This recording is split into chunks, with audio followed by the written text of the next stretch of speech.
Buen día para todos, reciban un cordial saludo. El día de hoy vamos a hablar de la primera ley de Newton. Antes de hablar de la primera ley de Newton, o como tal de las tres leyes de Newton, debemos saber o debemos mejor conocer el concepto de fuerza. En muchas ocasiones nosotros hemos escuchado ese concepto tal vez en la vida cotidiana, pero físicamente, ¿qué es la fuerza?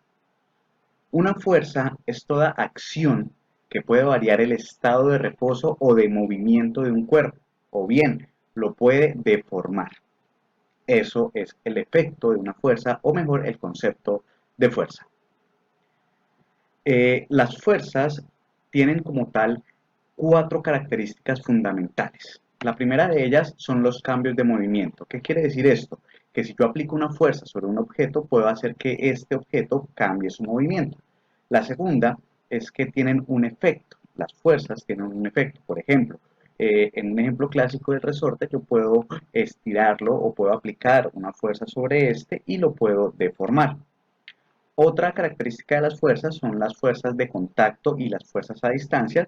Las fuerzas de contacto son aquellas que son entre un cuerpo y otro que tienen un contacto, y las de distancia son aquellas que se producen por fuerza de acción gravitacional, como por ejemplo la Tierra y la Luna, que están pues en un mismo sistema, no están pegadas totalmente, pero pues siguen teniendo un tipo de fuerza entre estos dos cuerpos.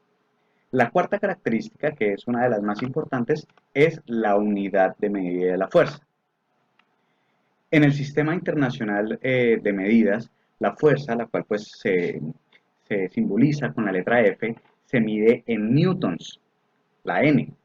Un newton equivale al producto o la multiplicación, que es lo mismo, entre la masa, ¿sí?, que es el kilogramo, y la aceleración o la gravedad, cuya unidad de medida es el metro sobre segundo al cuadrado.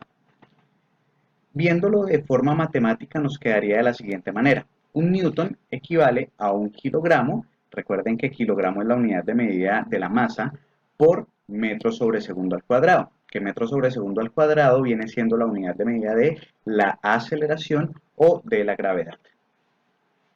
Al multiplicar, importante, al multiplicar cualquier cantidad que esté en kilogramos con alguna cantidad que se encuentre en metros sobre segundo al cuadrado, el resultado siempre nos va a dar newton. Veamos un ejemplo muy sencillo. 3 kilogramos multiplicado por 5 metros sobre segundo al cuadrado, ¿cuánto nos da? Nos da como resultado 15 newton. Otro ejemplo. 4 kilogramos multiplicado 6 metros sobre segundo al cuadrado, nos daría como resultado 24 newtons. Para finalizar, hablemos acerca de la primera ley de Newton, o lo que es lo mismo el principio de inercia. Esta ley fue descubierta por el físico y científico inglés Sir Isaac Newton, quien vivió entre los siglos XVI y XVII. Esta ley nos dice que todo cuerpo permanece en reposo o en movimiento rectilíneo uniforme si no actúa ninguna fuerza sobre él o si la fuerza neta que actúa sobre él es nula. ¿Qué quiere decir esto? Pues que lo que está quieto se deja quieto, es decir, si un cuerpo permanece en reposo y si ninguna fuerza actúa sobre él, va a mantener esa misma posición. O si un cuerpo va en movimiento rectilíneo uniforme, es decir, que su velocidad siempre permanece constante y ninguna fuerza actúa sobre él, siempre va a permanecer en ese estado.